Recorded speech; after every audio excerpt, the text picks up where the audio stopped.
Hello everyone. Welcome to this week. This week we're gonna talk about topic two, which is how to value bonds.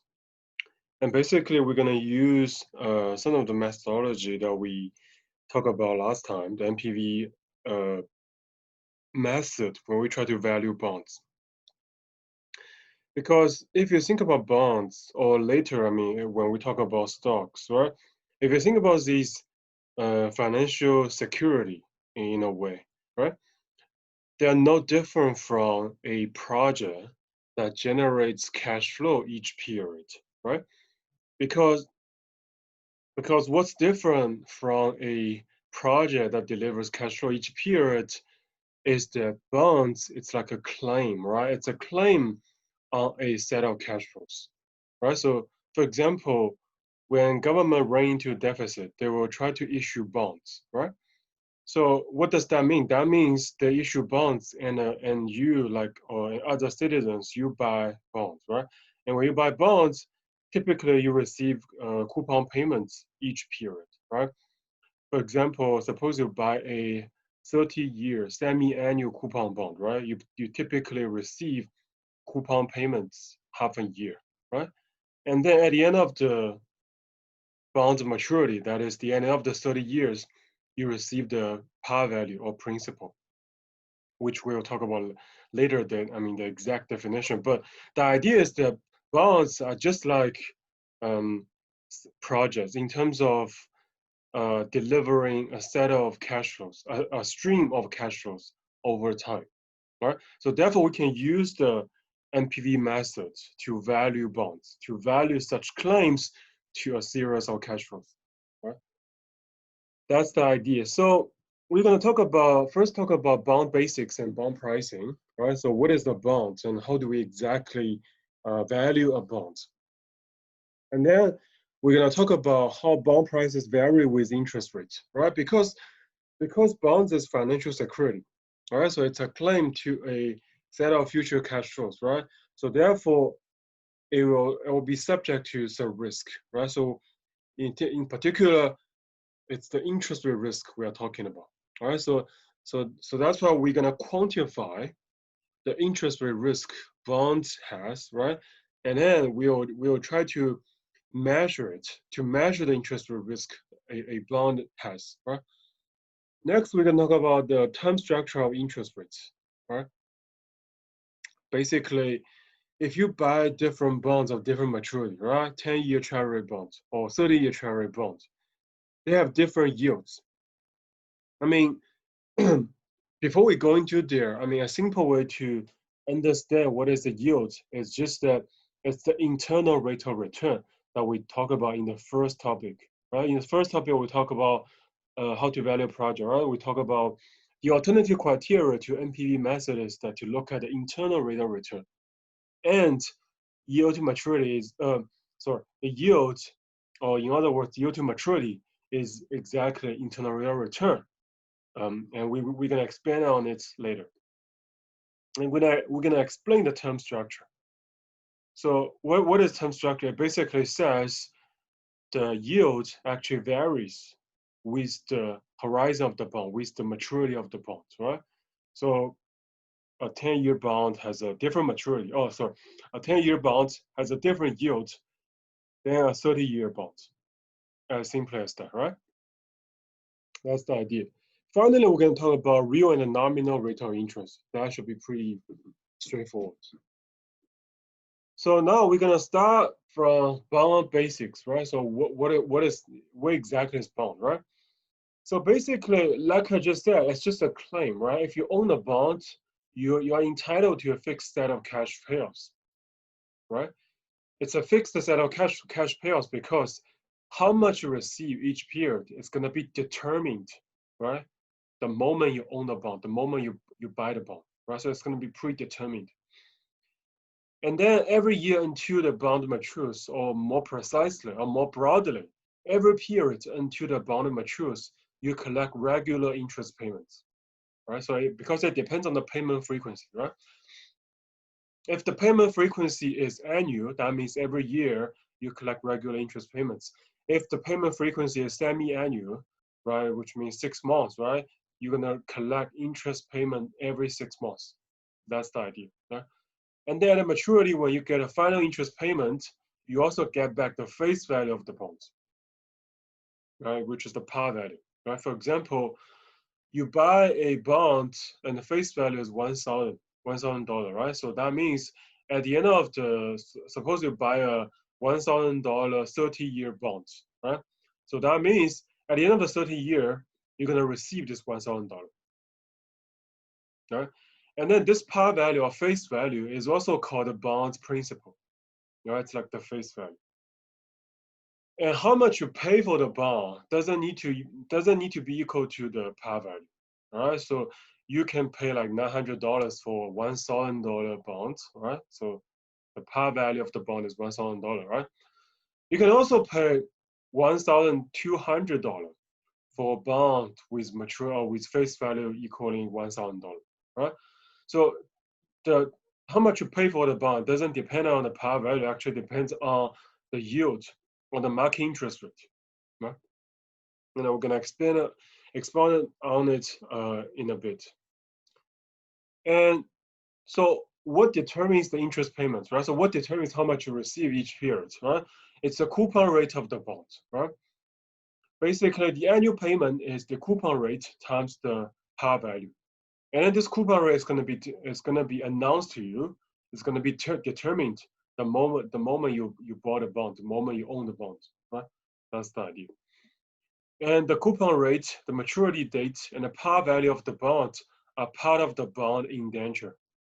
So what is the bond indenture? It's basically the contract between the issuer and the bondholder, right? So when you go to buy a bond, after you purchase the bond, you're going to receive this contract, and the contract is going to specify what is the coupon rate, what is the maturity date, what is the par value of the bond. Of course, it's going to also specify the payment frequency, right? So how frequent you're going to receive those interest payments, right?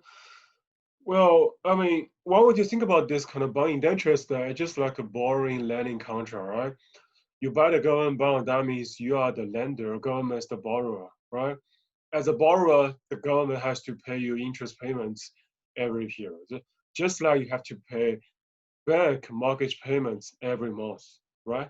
If you take out a mortgage loan from the bank, that's the idea, right? So let's look at one example. Suppose we have a bond with par value of $1,000 and a coupon rate is 8%, right?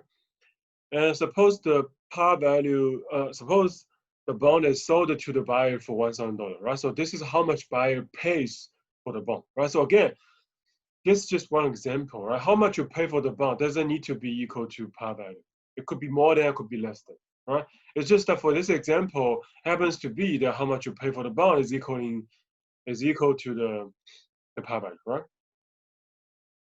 And the bondholder is then entitled to a payment of 8% of $1,000 or $80 per year for the life of the bond, right? For example, in this case, it's like 30 years, right?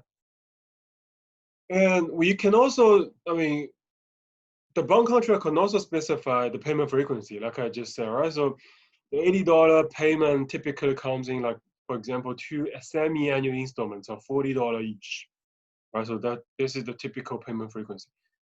And what happens is that at the end of the 30-year life of the bond, the issuer also pays the $1,000 par value to the bondholder, right? So this is the idea of the par value, right? They pay you at the end of the bond maturity, at the end of the bond maturity.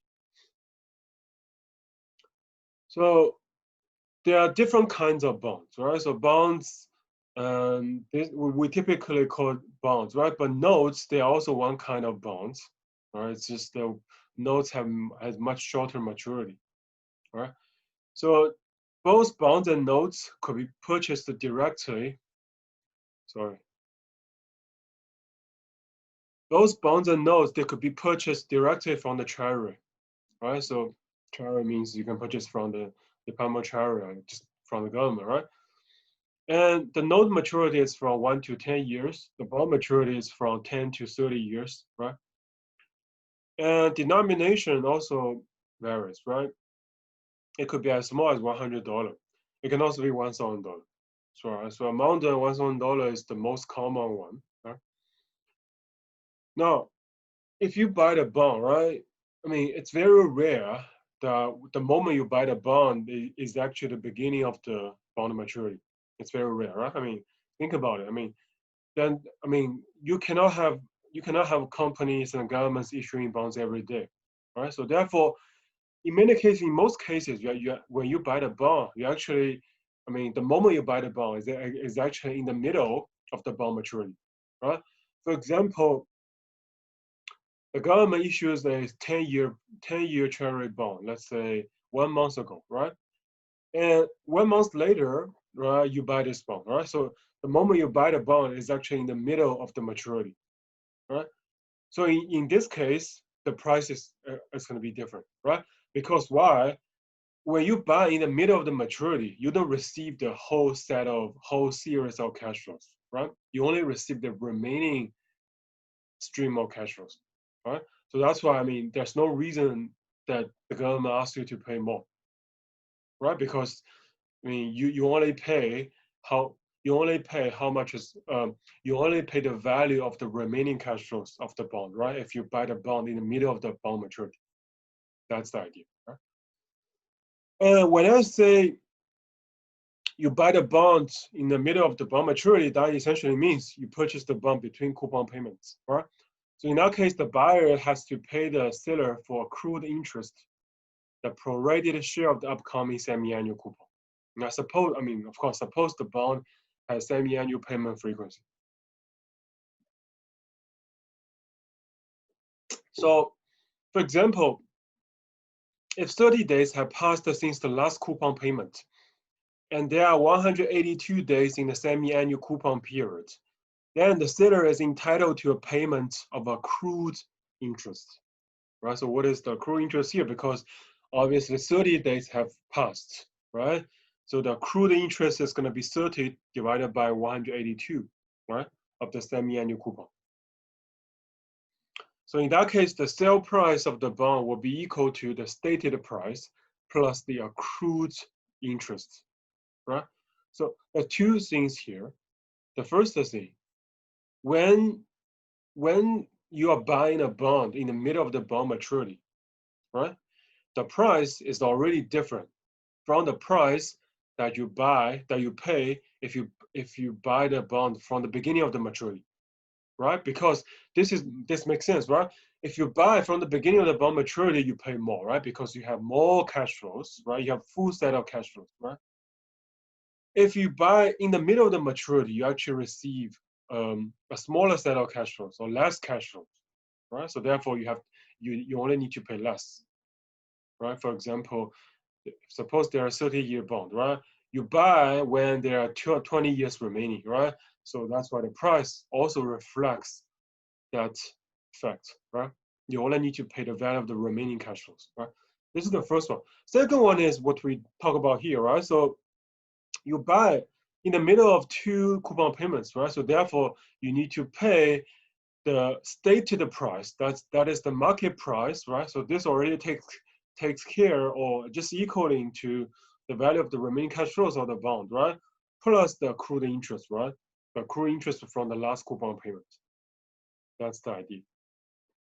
So suppose the coupon rate is 8%, right? So in that case, the annual coupon is going to be $80, right? The semi-annual coupon payment is $40, right?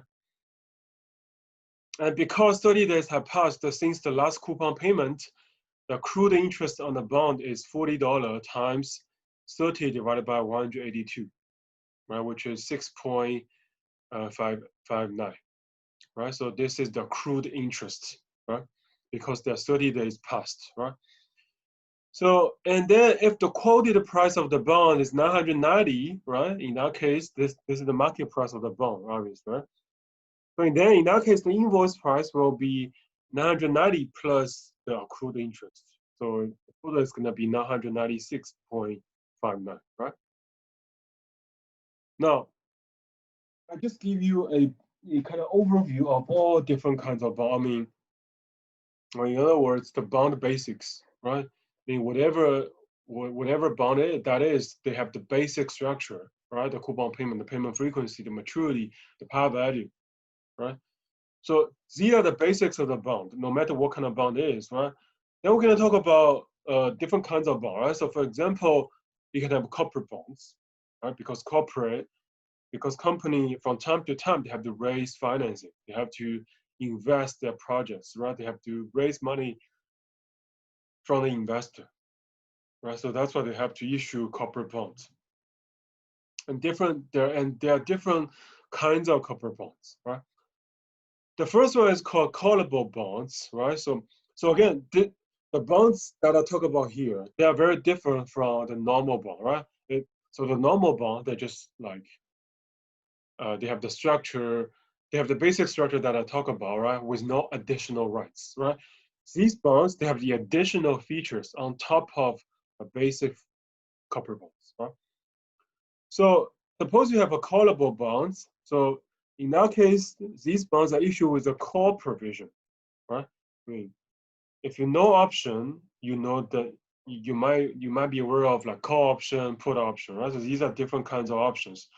So a callable bond, essentially, they have call provisions, right? These call provisions allow the issuer to repurchase the bond at a specified call price before the maturity date, right? So why is that, right? So that usually happens when market interest rate changes, right? So suppose you are the issuer, you are the company, right? You issue the bond. Let's say the coupon rate that originally decided to issue the bond is like 8%, right? And at that time, the market interest rate is 8%, right? So that means you can offer a competitive return, competitive kind of yield compared to the market interest rate, right? You are both equaling 8%. Now, the macroeconomic environment changes, right? Maybe after a while, the market interest rate actually drops to 5%. So we're just supposing, right? Now, if you are the issuer, if you're the company, right, you might find it at disadvantage, right? You might find that it actually becomes more costly for you to keep on paying the investors 8% coupon rate. Why? Because the market is only offering like 5%. You're offering much more than the market is offering, right? It might be costly for you, right? So I mean, it's almost like on the market, every borrower is only paying like 5%, right? But you as a corporate, as a firm, as a borrower, right? As a borrower in terms of your borrow money from investors, right? The company as a borrower is actually paying 8%, right? So there you can see this is unfair for you, right? You don't have to pay that high because you can just pay the market interest rate as the borrowing rate, right? So in that case, you have the choice to repurchase the bond from the investors at a specified call price before the maturity date.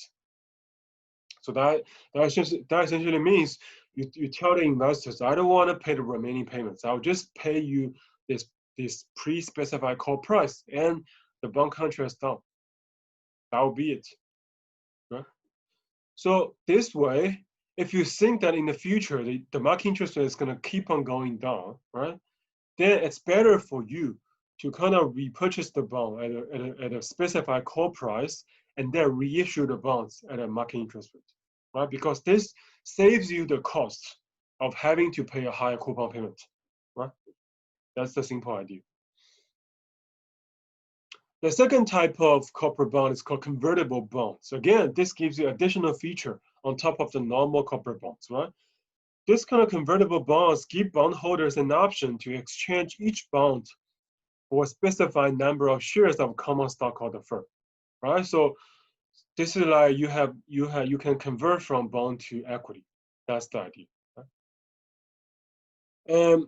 Similar to or in contrast with like callable bonds, you can also have puttable bonds, right? Puttable bonds are bonds that give actually give the option to the bondholder to extend or retire the bonds, right? So because the callable bonds gives the issuer the option to extend or retire the bond at call date, right? But the the putable bonds gives the bondholder to actually extend or retire the bond, right? They can choose to, let's say, retire the bond, right? They can try to redeem, right? They can try to redeem the bond, right? That's the putable bond. Finally, floating rate bond, right? Floating rate bond basically means these kind of bonds make interest payments that are tied to some measure of current market rates, right? For example, a floating rate bond says the coupon rate is like the market interest rate, for example, the LIBOR plus, let's say, 1%, right? So this is the floating bond. So this, again, you can see this protects the corporate issuer, right? Because if the market interest goes down, then the coupon rate goes down, right? So this means the issuer or the company doesn't have to commit to a pre-specified coupon rate, right? Because when the interest rate fluctuates over time, the interest might go down, right? So this might be put the firm at a disadvantage, right? So this floating rate bond has this advantage. Okay, now after we talk about the bond basics, the basic kind of structure of the bond, we will talk about how to value a bond, right? So again, you can see bond is a claim to a set of cash flows, to a stream of cash flows in the future, right? So in that case, the price, how much you pay should be equaling the value of the cash flows you receive, right? It's almost like you pay $100, right? Suppose you pay $100 for this bond, right? Then this bond should give you cash flows in the future, and that's equaling $100. Now, in terms of present value, of course, right? So in that case, the price of the bond should be equaling the discounted present value of all the future cash flows the bond is going to deliver, right? So this first term is the present value of the sum of the coupon payments that investors are going to receive, right? And then this part, it is the present value of the par value investors are going to receive at the end of the bond maturity, right? So in general, these are the two components, right, that a bond delivers, right? And this will be equal to the price of the bond, right? This CT here is the coupon payment each year, right? Discounted to now, discounted to the present. This big P is the number of periods to maturity, right? And what is periods here? Periods means a payment periods, right? For example, if there's a 10-year bond and the payment frequency is like 6 months, right? In that case, there are 20 periods, right? And this interest rate here, or this yield here, is called a semi-annual discount rate. Of course, if the payment frequency is semi-annual, right? This is called semi-annual discount rate, right? It is also called a semi-annual yield to maturity. So the idea of yield to maturity we'll talk about in just a second, right? So here we just call it's a discount rate or yield to maturity. So let's look at some examples first. So suppose today is 2010, October 1st. So what is the value of the following bond, right? For example, you have an IBM bond that pays $115 every September 30th for 5 years, right? And then in September 2015, it pays an additional $1,000 and it retires the bond, right? And the bond is rated AAA, right? And we know that the AAA bonds yield to maturity, again, yield to maturity is the interest rate that we use to discount the cash flows, right? Is 7.5%, right? Then we can calculate the present value of this bond, right? So basically, you can see this is a 5-year bond, right? And suppose it's semi-annual, right? So then you can calculate the coupon payment, right? Coupon payment, it's already given to you, right? 115, right? And then you have 5-year, right?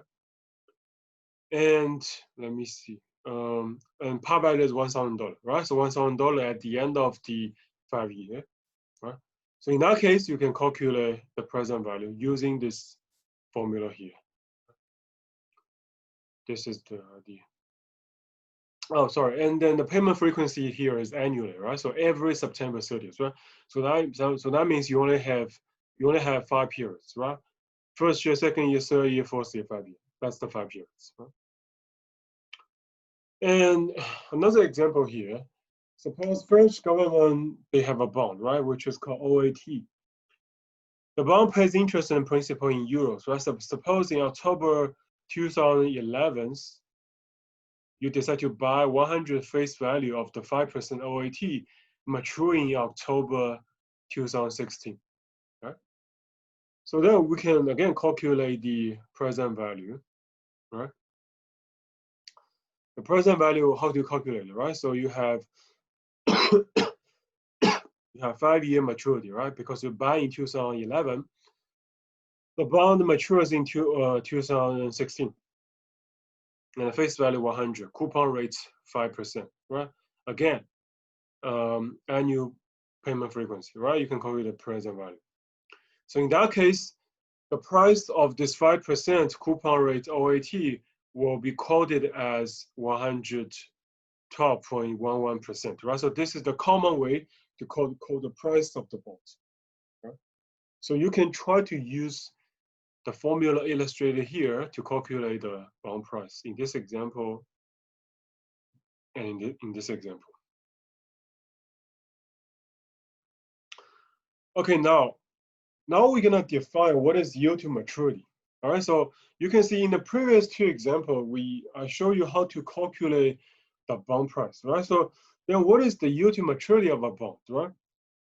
So suppose the price of this bond, this OAT, is like 112.11, right? So what is the interest rate, or what is the yield to maturity, right?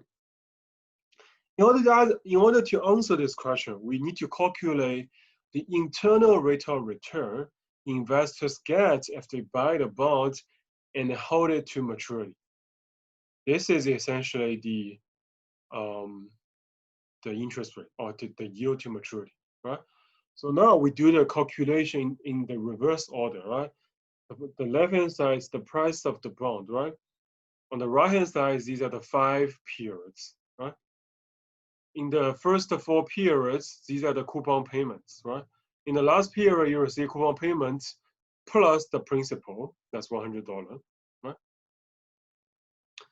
Now, if you solve this internal rate of return, you're gonna get the yield to maturity. And this is how we define yield to maturity, right? It is the internal rate of return that makes the bonds, makes the value of the cash flows the bond delivers equals to its price.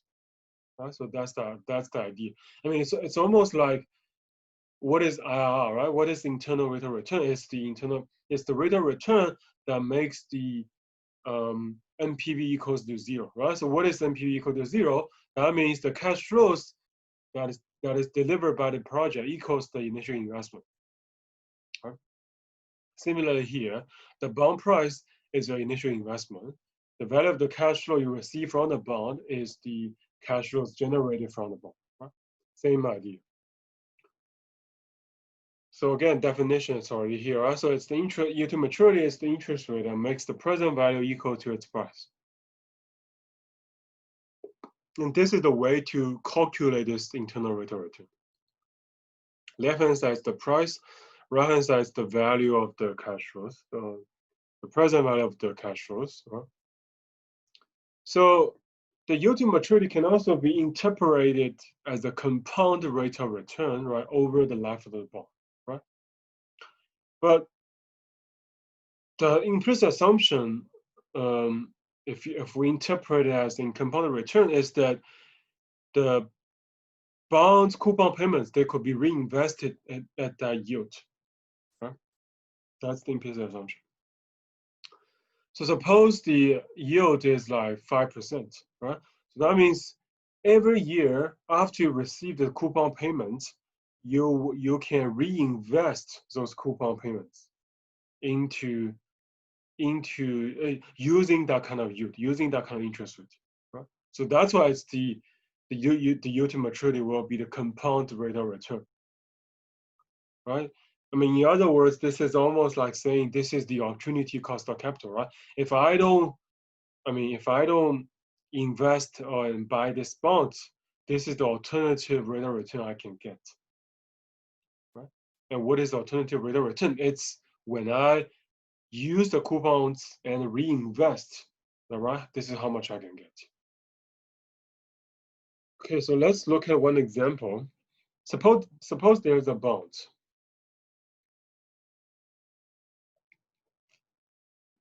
And the coupon rate is 8%.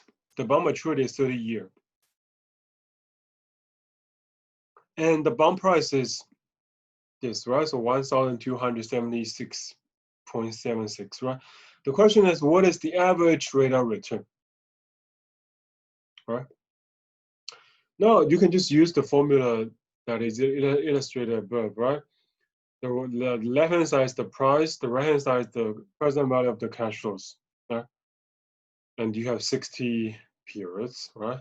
Because it's a 30-year bond with semi-annual payment frequency. Therefore, it has 60 periods, right?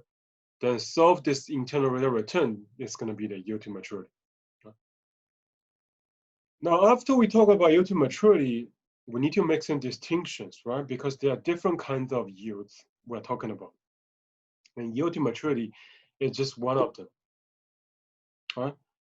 So there's another kind of yield, which is called current yield, right?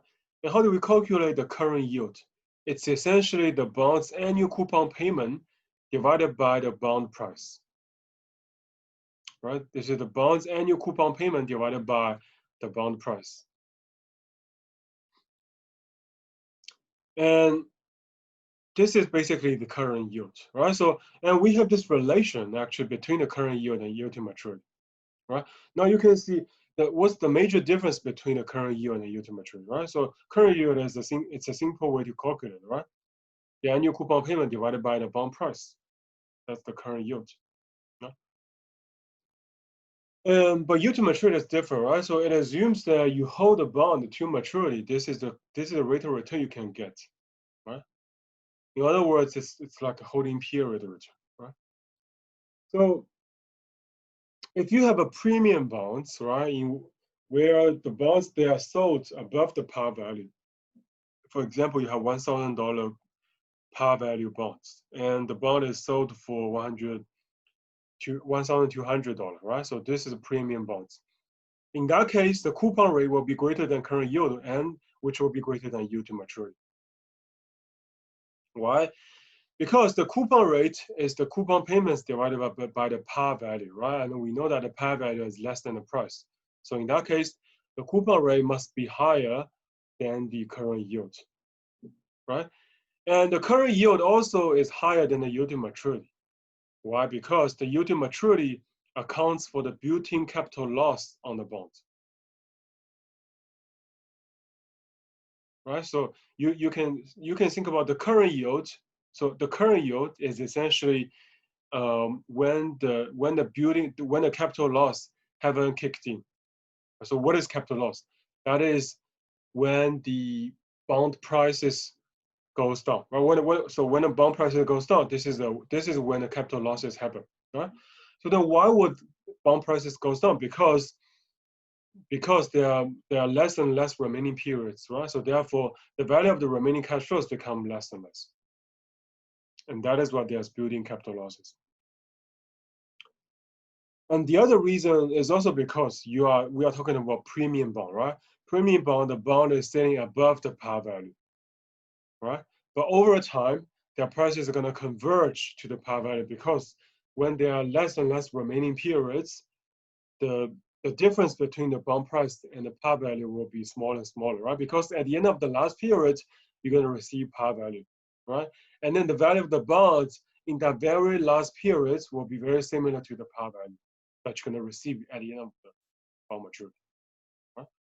That's the idea.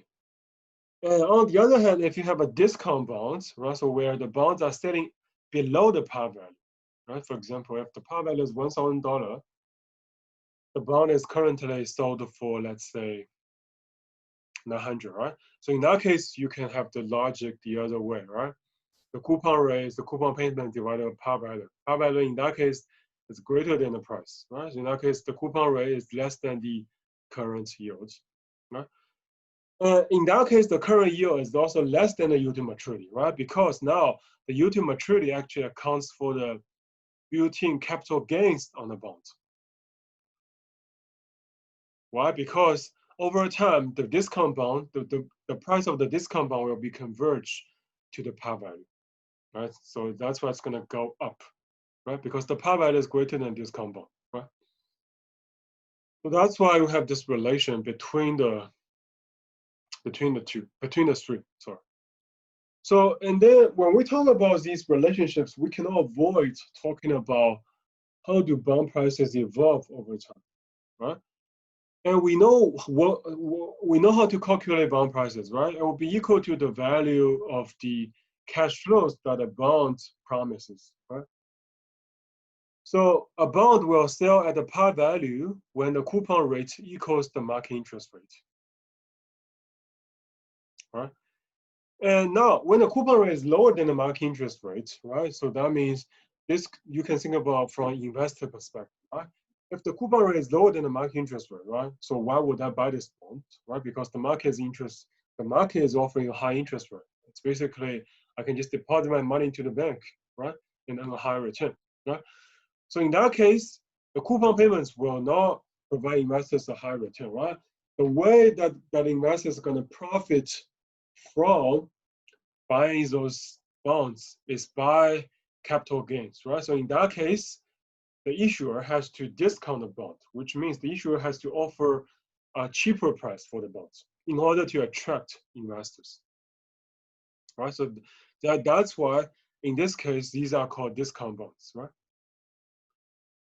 And I mean, the only way you can have this kind of price appreciation or capital gain is when you have a discount bond in the beginning, right? So then the price goes up gradually, right? And this is the discount bond, right? For example, suppose the bond was issued with interest rate 7%, right? Now we now suppose there are only 3 years remaining in the bond's life. In our case, the interest rate now is 8% per year. Of course, here in our example, 1,000 is always the par value, right? No, the bond market price is going to be, again, the value of the remaining cash flows, right? 70 times the annuity factor, right? 8%, 3 years, right? Plus the $1,000 times the PV factor. So PV factor means that you discount $1,000 to present using the interest rate 8%, and the horizon is 3 years, right? So now the bond price is 974.23. Right? And then in another year, after next coupon rate is paid and the maturity falls to 2 years, you can again calculate the bond prices, right? Because now there are 2 remaining payments left, right? Now you can see after you calculate the price actually becomes higher, right? Because you have 2 remaining payments, and essentially you have a smaller discount factor, right? So in that case, you can see this is a discount bond, right? Because the coupon rate is 7%, the market interest is high, right? So I mean, how are you gonna provide investors with a competitive return, right? By promising them that the price is gonna appreciate, price is gonna increase, right? So you can see this will yield a capital gain, right, of 8%, right? And the form is in terms of capital gains. So this is the idea.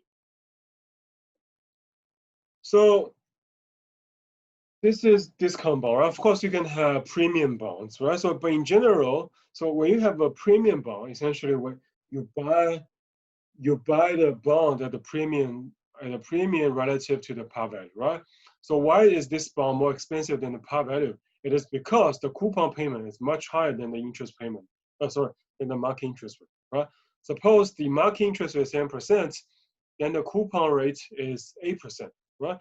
This is a good bond the investors wanna be after, right? Because the bond is offering a higher return than the market.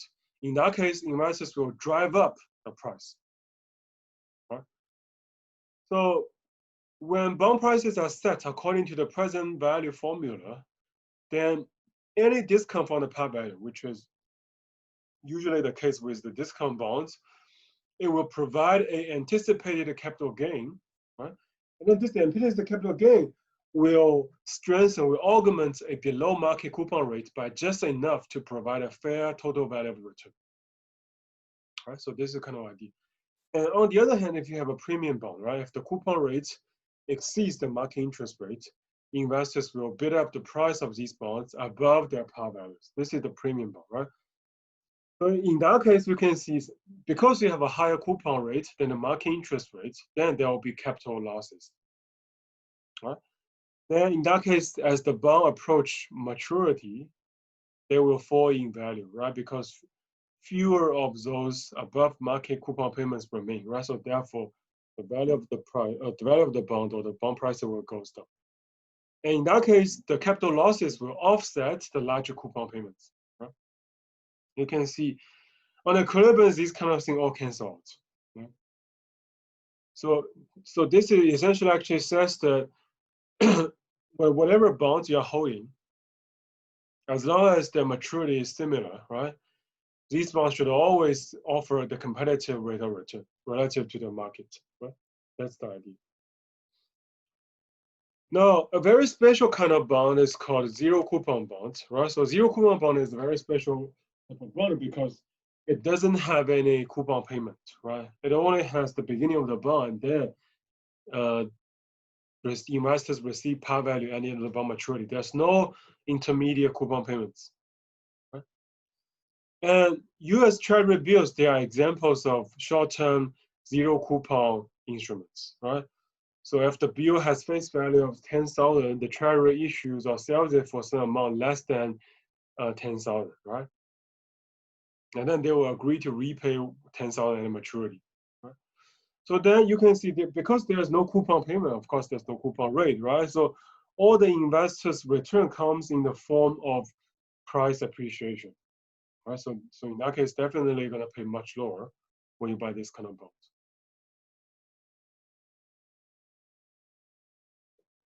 And the rate of return you're going to get by buying those bonds, it will be equal to the market interest rate. And on the maturity dates, the zeros must sell for par value, right? So because this is what they sell for, right? And then before maturity, they will sell at a discount, like I said, right? Because there will be future price appreciation. Therefore, you need to offer investor therefore the coupon rate is going to be lower, right? Because these kind of things cancel each other out. And after we have this zero coupon bonds, we can actually reorganize bonds, right? We kind of reconstitute bonds. We can do some financial security reorganization. So what is tri-rate strips, right? Basically, suppose a 10-year coupon bond, it will be stripped of its 20 semi-annual coupons. In that case, each coupon payment will be treated as a standalone zero coupon bond, right? Because these semi-annual coupon bonds, they have no, if you think about each of these 20 semi-annual coupons, right? Each of them, right, actually does not have any coupon payment in between. Right? It only has the beginning and then the par value. And then the par value there is essentially the coupon payment. Right?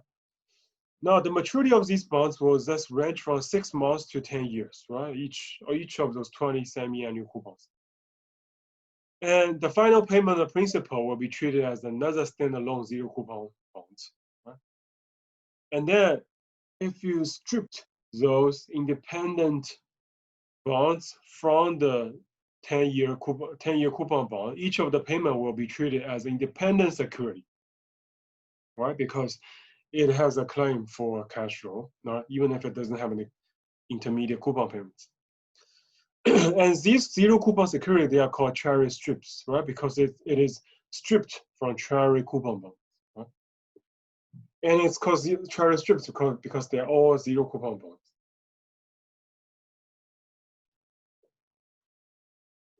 So when we strip those zero coupon bonds from the Treasury bills or Treasury coupon bonds, we have to observe this no arbitrage condition, which says that a bond stripping and a bond reconstitution actually should offer no opportunities for arbitrage, right? In theory, of course, right? In practice, there could be arbitrage opportunity, right? Very short, in a very short window, there could be arbitrage opportunity. Right? In theory, the value of the bond should be the sum of the value of its parts, right? For example, a 1-year maturity T bond pays semi-annual coupons, right? It could be split into a 6-month maturity 0 and a 12-month 0. Right, so these are the just two coupon payments, two cash flows, right? And if each cash flows could be sold off as a separate security, then the value of the whole bond should be equal to the value of its cash flows piece by piece, right? That's no arbitrage condition. So if the bond is selling for less than the amount where the sum of the parts could be sold, then there could be arbitrage opportunity.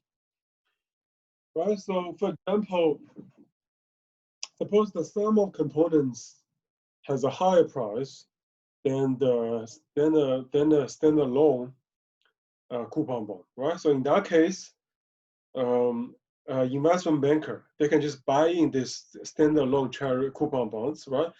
And then strip into these zeros and then sell it, right? In that way, they can actually get an arbitrage opportunity with no risk, without any risk, right? They can earn, in other words, they can earn profits without taking any risk. Right?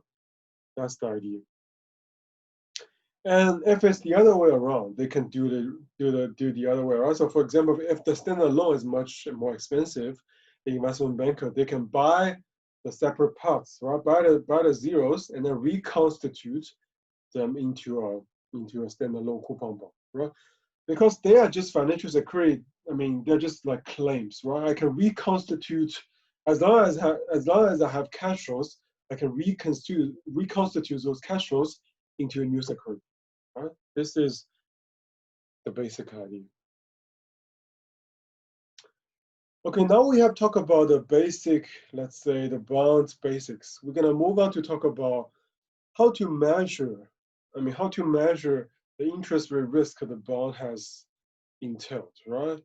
What is the relationship between bond prices and interest rate? Because obviously, because you can see almost everything is already written in the bond indenture or in the bond contract, right? What's really uncertain there, it's gonna be the interest rate, right, or the yield. So the general principle that we start from is that bond prices and interest rates, they must move in opposite direction, right? Because when the bond prices fall, interest rate must rise, right? Because the interest rate is the thing that you use to discount your cash flows, right? So that's why if the denominator increases, the bond price is going to be falling, right? So this is kind of the idea. So on the other hand, if the bond, on the other hand, if the interest rate goes up, then the bond prices has to fall. If the bond prices fall, then the interest rate must rise. Right? So this is kind of the idea. So, what's the intuition of this inverse relationship between bond prices and interest rate? Right? That essentially means if the interest rate is rising, it is increasing, right? In that case, the bond is less attractive, right? Because the market is offering high and high interest rate, right? So that means bond will be less and less attractive over time. Then, if the bond is becoming less attractive, right? How are you going to attract investors, right? You discount the price, right? You sell bonds at a discount to kind of attract investors. Then you can see obviously bond prices are affected by interest rates a lot, right? Then we must be able to quantify this interest rate risk, right? And the interest rate actually makes the fixed income investment very risky, right? So what are fixed income investments? These are just like bonds, right?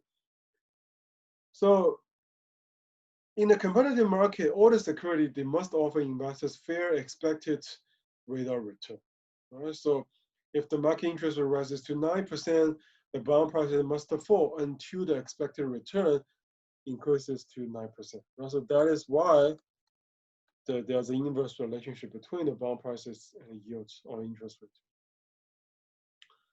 So how do we kind of quantify those kind of things? We start from quantifying how does the change in interest rate affect the bond return, right? So how do we calculate the rate of return, right? The return could be calculated as the coupon income plus the price change. So price change, it could be capital gains, it could be capital losses, right? And then divided by investment, right? So this is the rate of return when you buy a bond, right? So the kind of idea here is that a change in the interest rate only has a modest impact on the value of near-term cash flows. Well, but it has a much greater impact on the value of the distant cash flows. Why? Because when your interest rate changes, the discount factor actually changes a lot, right? And you're gonna use a much greater discount factor. I mean, the denominator of the discount factor is gonna be huge, right? When you discount more distant cash flows. Right? So in that case, the more distant cash flows will be affected much more than the near-term cash flows. Right? So this is kind of the idea. Now, bearing this intuition in mind, we're gonna begin to introduce some measures of the interest rate risk. Basically, we're gonna measure how sensitive the bond prices are to the market interest rate. Right? So for example, if the market interest rate goes up by 1%, how much does the price of the bond drop? Right? That is kind of idea. So on this graph, we plot the relation between bond prices and the interest rates. Right? So basically, we have two kinds of bonds, right? We have a short-term bond, which is 3-year bond. We have a long-term bond, which is a 30-year bond. Right? So now, obviously, if you compare these two curves, you can see the kind of blue one, or like the gray one, it is much steeper than the 3-year bond curve, the red one, right? The 3-year curve is much flatter. And what does much flatter mean? That means the bond prices are not sensitive to the price change, right? When the interest rate goes up by 1%, the bond prices barely change, right? But if you look at the gray curve, when the interest rate goes up by 1%, the bond price actually goes down by a lot more than the 3-year bond, right? So this already tells us one thing, right? The price of the long-term bonds is affected more by changing interest rates than the price of the short-term bond, right? This is one of the observations we have. Now we're gonna look at this more granular graph, try to derive some observation about the sensitivity of the bonds, right? So in this graph, on this graph, we have four bonds, right? A, B, C, D. For bond A and B, the coupon rate is 12%, and the maturity of the bond A is 5 years. The maturity of the bond B is 30 years, right? And A and B only differs in their maturity, right? And C and D only differs in their initial yield to maturity, right? D has a lower initial yield to maturity. Right? So now we're gonna compare, right? So these are the 4 curves, right? So now we're gonna compare. We're gonna derive some observations, right? First of all, we find that bond prices and the yields are inversely related, right? This we already talked about it. And as yields increase, bond prices fall. As yields fall, bond prices rise, right? This you can already see. If the change in yield to maturity is positive and higher, right? The percentage of the bond prices is gonna be, so the bond price is gonna be lower, right? Because it's negative, right? There's an inverse relationship between the bond prices and yields. Second, now let's compare C and D, right? The bond C and D, they have same everything except yield to maturity, right? As you can see, D has a lower initial yield to maturity, right? And then you can see for curve D, bond prices are more sensitive, right? So now we can conclude that an increase in the yield to maturity results in a smaller price change than a decrease in the yield of equal magnitude, right? Now if you look at C and D, right? it basically applies to every curve here, right? So if you have a positive change in the yield to maturity, so when the yield to maturity goes up by 1%, right? The price change is relatively more insensitive if the yield to maturity goes down by 1%, right? Which causes a much greater price increase, right? So this is the asymmetry of bond prices in response to the yield to maturity change. The other way to look at it, or the other way to call it, is that the price curve is convex, right? So therefore, the curvature here is much greater than the curvature here, right? So that in that case, I mean, the other way to put it is that bond prices are more responsive to yield to the drop in the yield to maturity than the increase in the yield to maturity. That's kind of idea. And now we're gonna compare A and B, right? If we compare A and B, you can see A and B, they are identical except that A has shorter maturity, right? B has longer maturity. Now you can see bond B is definitely more sensitive in terms of prices, right, to yield to maturity. Bond B's prices are more sensitive to the yield to maturity because it has more curvature, right? So then we can conclude that prices of the long-term bonds tend to be more sensitive to interest rate changes than short-term bonds. So what is the intuition here? The intuition is that the impact of the higher discount rates will be greater, right, as the rate is applied to the more distant cash flows, right? Because again, I just mentioned this, right? For the more distant cash flow, the denominator of the discount factor is greater, right? So that means much distant cash flows are discounted more heavily, right? So then any small change in the yield to maturity is going to cause a big change in the discount factor for those more distant cash flows, and hence long-term bonds, which has those more distant cash flows, it's going to be more volatile, more sensitive to the change in the yield to maturity. Right? So this is quite intuitive. Now, continue, right? So the fourth observation is if we compare A and B, right? If we compare A and B, right? So bond B has 6 times maturity of bond A, right? But now you can see the sensitivity of bond B to prices versus the sensitivity of prices to yield to maturity for bond A is less than 6 times. Right? I mean, if you think about the slope here, it's definitely less than 6 times, right? So that implies the sensitivity of bond prices to the change in the yields increases at a decreasing rate as maturity increases. Right? In other words, interest rate risk is less than proportional to bond maturity. Right? So this is kind of the idea. The fifth observation is the interest rate risk is inversely related to the bond's coupon rate. Right? If we compare B and C, right? If we compare B and C are identical except that C has a lower coupon rate, right? But obviously C has more curvature, right? For bond C, the prices are more sensitive to the yield to maturity, to the change in the yield to maturity, right?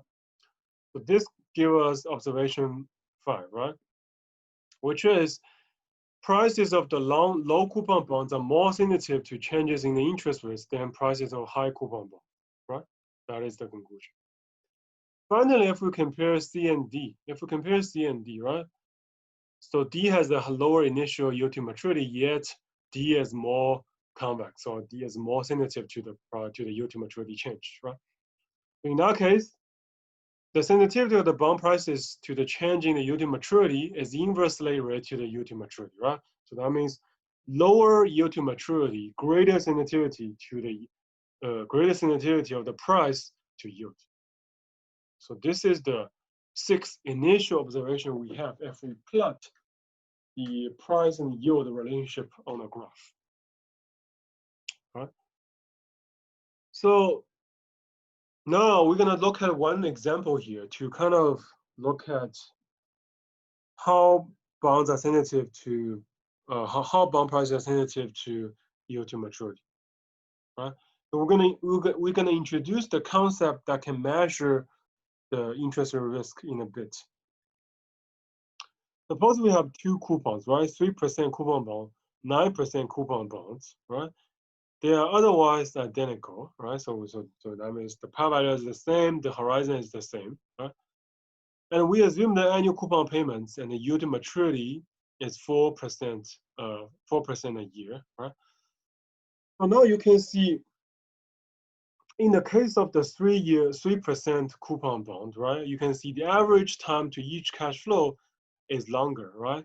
Because the higher proportion of the cash flows actually occurs at a maturity when the face value is paid off, right? So think about this way, right? So the bond price or the value of the bonds, they have different components, right? If you have a lower coupon bond, the greater component actually comes at later, right? And later when the par value is paid off, when the principal is paid off, right? So that's why if you average those cash flows you receive every period, the average time to each cash flow is going to be longer, right? Because bigger cash flows occur later in the process, right? In that case, the kind of initial intuition we need to have is that the average time to each cash flow is longer, right? If you have a lower coupon rate, that is the idea. Now, suppose that the yield to maturity on each of the bond falls to 3%, right? So initially it's 4%, now it goes to 3%. Now we're gonna look at the changing the prices here, right? So let's look at the changing prices here, right? So now this is the yield to, this is the situation where the yield to maturity is 4%. This is the situation where yield equals to 3%, right? Again, do not forget, the yield is the interest rate you need to use to discount the cash flows, right? Now, we can compare the prices in these situations for 3% coupon bond and 9% coupon bond, right? For the 3% coupon bond, the price change is 6.4%. For the 9% coupon bond, the price change is 5.7%. Right? In that case, you can see if you have a lower coupon bond, you are more sensitive to the yield to maturity change, right? So this we already find it from the graph, right? On the other hand, you can also see 9% coupon bond has a shorter maturity, right? Because, I mean, this is corresponding to what we talk about here, right? Because if you have a lower coupon rate bonds, it takes longer to reach that. It takes longer to get to that cash flow that accounts for the greater fraction, which is the maturity date, right? If you have a higher coupon rate, it actually is faster to each cash flow, right? So that is the idea. So, and this is the conclusion, right? So if you have a lower coupon bond, you can see the interest rate risk is much higher, right? Because the changing the price is much higher. Now we're gonna formally define how to measure the sensitivity of the bond prices to yield to maturity. Now, we use this measure called duration, all right? So what is duration? It is the sum of two components. Sorry, it's the sum of the product of two components, right? It's the sum. It's the sum of the time to maturity, T, right? Times WT, right? What is WT here? WT is essentially the present value. It's the fraction or it's the weight of each cash flow in among the price or out of the price. Right? So this is asking how important or what is the fraction of each cash flow out of the total price you pay for the bonds, right? So that is the duration, right? And duration is the sum of these two components. And the cash flow is cash flow, right? So P is the price of the bond, Y is the yield to maturity, right? And this measure, what is the intuition here, right? So it is, you can think about this way, right? So T is the payment time, right? This is the time to maturity, right? And then this WT, you can think about that as the weight. It's the weight, it's the importance, or it's the weight of each cash flow, right? And what is it? It is the proportion of the total value of the bond accounted for by one particular payment, by each cash flow. Right? So that's why it's the average, or it's the weighted average time to maturity, right? Because if you do not have this WT, or if you just take the average, suppose WT is like 1 divided by big T, right? Now this is just like simple average, right? Then what does this equation mean if we have the WT as the simple average, like 1 divided by T, right? It's the average time to maturity, right? Because what that means is that for the first payment, you have T periods left. For the second payment, you have T minus periods left, right? Then what is the average time to the maturity? It's the T plus T minus 1 plus all the way to 1 and divided by T, right? So this is the average time to maturity. Now, we need to apply the weight to it, right?